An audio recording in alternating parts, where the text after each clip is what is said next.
আর ভাষা শেখাটা সত্যি ইম্পর্টেন্ট। এই 2026 সালে ভাষা যদি না শিখেন আপনি অনেক সমস্যায় পড়বেন। আমি দেখলাম যে আমাকে আজকে একজনে ভয়েস দিছে, খুবই ইন্টারেস্টিং, আপনাদের সাথে শেয়ার করি। উনি আমাকে বলতেছে যে ভাই আমি সৌদি আরব আসছি। তো আমি বললাম যে ঠিক আছে, সৌদি আরব আসছেন তো কি হয়েছে? তো উনি বলতেছে যে সৌদি আরবে আসার পর আমি 1 বছর একটা কোম্পানিতে কাজ করছি, এখন আমাদের ওনারা বিদায় করে গেছে, চাকরি থেকে আমাকে বাদ করে দিছে। তো বললাম কেন? কয় যে ভাই আমি এখন ইংরেজি পারি না, তো এই জন্য আমাকে বাদ করে দিয়েছে। কি বলেন, ইংরেজির জন্য বাদ করে দিবে? পরে উনি আমাকে ভয়েস দিছে, তো 2 মিনিট, 2 মিনিট প্লাস একটা ভয়েস দিছে হোয়াটসঅ্যাপে।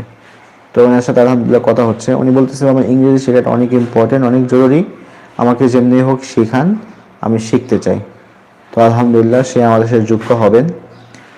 তো আশা করি সে